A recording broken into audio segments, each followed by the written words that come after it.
I'd like to introduce pharmacist Larry Frieder from the United States. Welcome, Larry. Hello, how are you? Fine, thank you. Could you tell me your experience of LDN? Yes, I could. I've been a pharmacist for, 4 decades.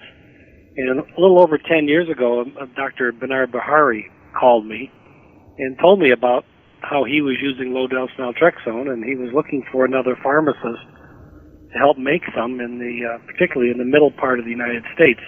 He had a couple pharmacists working with him on the East Coast, but there was interest in my area around the city of Chicago. And after we talked a while, I figured, well, what harm would it do to at least give this a try? I mean, the standard dose for naltrexone is 300 or so milligrams per day, and here was this doctor talking about a 3 milligram dose, and I figured at 1% of the recommended dose, the chances of side effects are practically zero, and if this guy says it works, with all of his experience and background, who was I to argue with him? So he gave me an order for a couple people in the Chicago area. I filled it, and son of a gun, they wanted refills, and that's where this whole thing started. I saw it happening. Dr. Bahari mentioned to me that he was using it for AIDS patients and cancer patients, but he was just beginning to see the effect with some of the immune-type diseases, such as MS. And the first 2 patients we dealt with were multiple sclerosis patients, and they had it refilled regularly because it was helping them feel better. How many patients would you say you've got now on LDN? We don't keep a record because around the United States we have these HIPAA laws which kind of protect the individuals, and so I don't want to get myself in a position where I'm gathering data. But I would say right now we're somewhere in the neighborhood of 500 to 1,000 people currently using it in the Midwest Chicago area. Over the past 10 to 15 years, we've probably had many thousands of people who would start, and many of them moved away, and of course some of them are deceased. So it's been a large crew of people, and the number of conditions that people are using it for seems to be expanding almost every year. I just talked to a doctor yesterday who was very excited about using it for rheumatoid arthritis. And we've also had people with irritable bowel disease and other types of immune disorders who were successful with it. So the number of people, the number of potential people keeps expanding. What questions do your patients ask you? I think that most of the time they're worried about side effects and how quickly it will start working. The side effect profiles that are listed in the variety of the online or the website places, well, there were the questions would arise about fillers or how the compound was put together, and we wrote about these things. Dr. Skip and I did a couple articles early on when this was first catching on in the United States, and we found that maybe calcium was not the best filler to use because there was some binding going on, and definitely we didn't want people using slow release, so we were recommending just a regular prompt release type filler. And I've always not liked lactose as a filler because there's a great number of people who have a sensitivity to lactose, and even though there's a small amount in there, it just wasn't worth it in my mind to use lactose. So we've been using a cellulose filler for many, many years, and for people who don't like that idea, we also use rice powder, just plain old white rice powder. But in any event, that seems to be the number one question. I think it's generated by the information on the internet. The number 2 question is, what can I expect for side effects? And from my perspective, very few people experience any difficulty. On the other hand, they will tend to experience the things they read about if they're so inclined to react that way. Mm-hmm. So if they read that they're going to have vivid dreams and they're concerned about vivid dreams, then that seems to be what happens. But they do go away very quickly. And earlier on, back 10, 12 years ago, there was a concern about morning stiffness. So a number of people had morning stiffness. That hasn't been discussed much recently, so we don't hear about that. The only real side effect that I think is worthwhile keeping in mind is that the drug should not be used if you're also using an opioid or a narcotic pain reliever of any kind. I would originally think that a small 3 or 4.5 milligram dose would be insignificant, but we've actually, one of our oncology doctors here in the area actually had two patients who reacted pretty violently with some kind of withdrawal type symptoms when they had been on pain relievers. So we've got a hard rule: don't use naltrexone if you're also using pain relievers that have narcotics in them. And that's about it. Even some of the pain relievers that are not considered flat out narcotics, like tramadol, we suspect that there may also be a problem using tramadol with naltrexone. But if you're not using narcotics, the stuff has no side effects that we've been able to determine that were bad enough to cause people to stop. Mm-hmm. Well, the LDN Research Trust, we did a survey about 4 years ago, and I think there were about 400 people that took part, and we found that only 5% of people experienced any side effects at all. That's consistent with what I've come across. 5% would be a nice area to say that somebody has mentioned it, but again, like I mentioned, I haven't run across people who have had such side effect problems that they would just not use the drug at all. Opposed to the use of drugs, especially too many of them on a chronic basis.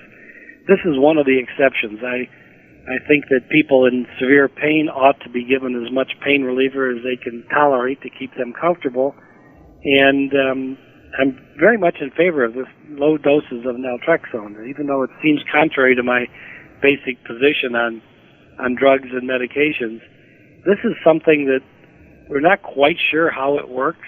Mm-hmm. And it seems to have a persistent action. It goes on and on. I think it's related to the fact that it's eliminated so quickly from the body that it comes in, it does whatever it does, and then it's eliminated either through the urine or whatever, and the person is ready the next day for the next dose. So it's not like it's accumulating or you're developing sensitivities to it. It's like every day is a new day for this approach. Mm-hmm. That's relatively unique, I think, in the world of drugs and medicines. I've interviewed now 137 people for this DVD, and some of the people were experiencing very bad pain and were on morphine patches, and they'd got to such a point where the morphine patches didn't really seem to have any benefits anymore. You know, they were still in chronic pain, and with the help of their doctors, they weaned themselves off these opiate painkillers and indeed started LDN, and they now tell me that miraculously, you know, people with arthritis and such conditions where they were in terrible pain, that because of taking the LDN, on a good day they feel no pain whatsoever, and on a bad day they have pain, but which is bearable. Correct. I've experienced the same type of thing with some of our clients over here, if they can get off of the pain. Now, that's a good way to approach it, is to get off of the narcotics, but some people have tumors and they're dying and they're very ill, and in those situations I'm strongly in favor of giving them more morphine instead of saying that's as much as I can give you. Yes. I have a pretty strong history of doing pain management on people, and we were much supportive of using more and more morphine whenever possible. And all the myths about breathing difficulties and psychic disorders and mental problems, those are all mythical if you do this properly. So if a person really needs morphine to relieve the pain and they've reached a place where their dose isn't working, I say give them more. And we've seen doses as high as 2,400 milligrams a day on a lady who weighed about 100 pounds. And when her doctor decided to take her off because her tumor had shrunk, it took a total of 7 days to bring her down to zero. So she didn't experience those side effects of breathing problems and that whatever. So there's a lot of myths that control how health is provided in the world. But it's amazing that LDN in such a small dose can actually help pain in such a big way. I find that really hard to understand. Well, the thing that we got to keep in mind is that one of the ways that Dr. Bahari told me that he discovered this, one of the approaches was his clientele consisted of people with cancer and AIDS, etc., and some of the people he had on naltrexone doses at regular strength, because they were addicts and were in that situation, they were also having a difficult time paying for the medication. And at that time, he'd say, well, let's try a lower dose, and then a lower dose, and then another lower dose. He kept finding the same benefits as he cut the doses back. And so it indicates to me that he was finding something kind of in a serendipitous way that the research companies and the drug companies hadn't even thought of, as, let's look at this in a smaller dose. I don't know how they pick their doses, but in the case of handling inflammation or pain from an immune disease, clearly less is better than more. That's far more affordable, too. Yes. I've got pretty good experience when doctors call me, when their patients come to them and say, I want to try this, and they don't know what's going on. I ask people to tell their doctors, just call Larry. And I will talk to them, and I'll guarantee to them that it won't do any harm.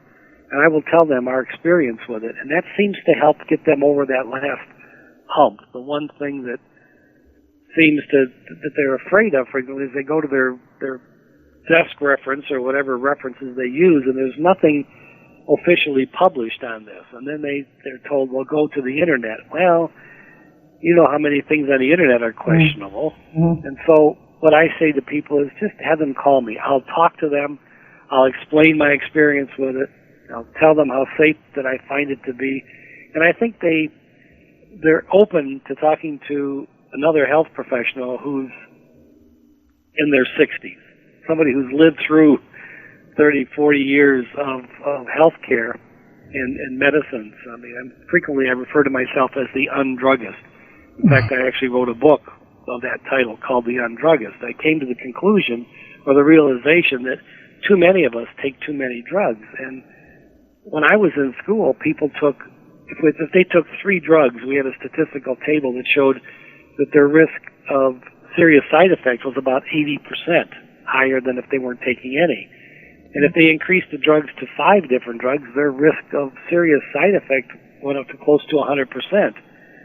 In the United States today, and probably in most of the Western-type societies, people are taking 10, 15, 20 drugs per day on a simultaneous basis. I just did a consultation last week for a 75-year-old man who had been an alcoholic, who had kidney failure and liver problems, and he was on 13 or 16 different medications, most of which were making him sicker.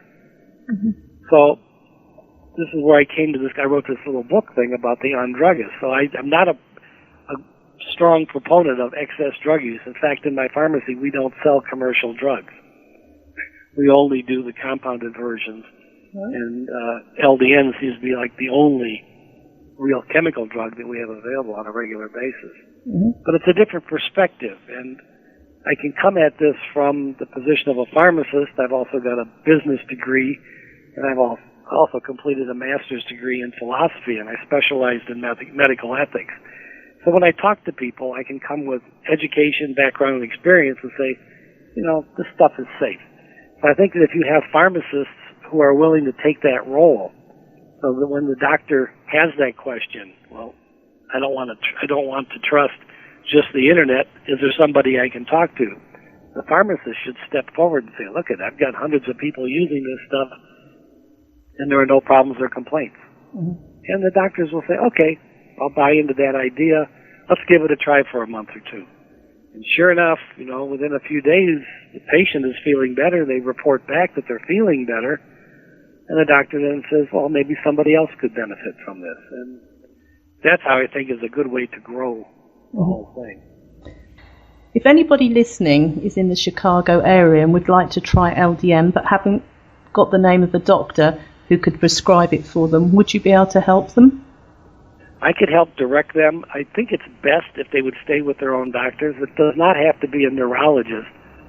When you've developed a relationship with a doctor, it's good to maintain the relationship and not step outside of that just to get a special drug.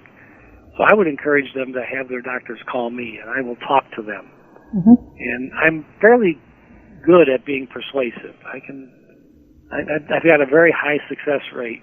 I've had one doctor call me a witch doctor, which I think was a compliment in a way. For the most part, they're very receptive of my input. And like I said, I think it's best for people to stay with their doctor, not add another doctor just to get a new drug. Mm-hmm. That can be harmful, you know. If Dr. A doesn't know what Dr. B is doing or disagrees, then the only person who's going to suffer is the patient. And as I've written in one of my books, nobody can care about your health the way you do. Mm-hmm. Even though you'd like your doctor to care, they can't. They got too many other things to be concerned about.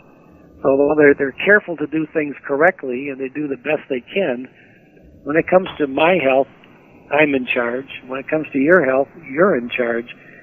But I think adding additional doctors into the mix can make things pretty dangerous. Well, the dosing question comes up occasionally. People say, well, I don't want to start at this dose, or what's the best dose? In the beginning, Dr. Bahari used 3 milligrams. And then a few years after that got going, everybody seemed to want to have 4.5 milligrams. And then it all switched back to the 3 and 4.5, and there's pretty much a 50-50 mixture. Some people who are concerned about, they'll make the observation that they're very sensitive to drugs. They will want to start lower to see what this is going to work. And so we frequently get prescriptions for a 1.5 milligram dose. And the patients, when the doctor will tell them to take 1 a day at bedtime, and then after a week or so, go to 2 a day, see if it's any better or any worse. And if after a couple of weeks, go up to 3 a day, which is 4.5 milligrams. And generally they end up at 3. We make any strength because we're a compounding pharmacy, but the person, I think it generally focuses around the 3s. And I don't think it's really a dose-related response. Mm-hmm. Whatever's going on is being triggered by the naltrexone, but it's not necessarily the naltrexone that's doing the job.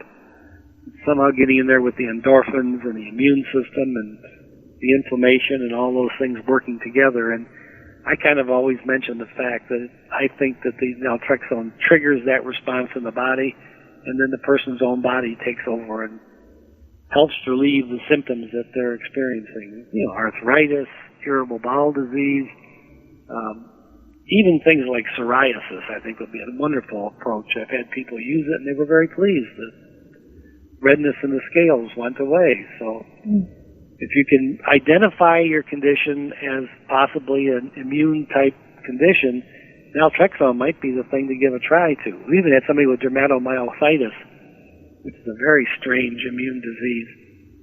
But they took it and some of their lesions got smaller. So I think it's all tied together with the immune system, but none of us quite know exactly why. But it reminds me of when people talk about their automobiles. I don't know how it works. I just turn the key and it starts. Well, I think that applies to most of us, and if we were to be honest, we really don't know how naltrexone works. We just put it in our mouth and the next day we feel better. Well, thank you very much for sharing your story with us, Larry. I really do appreciate it. You're quite welcome. I really enjoyed talking to you. Thank you.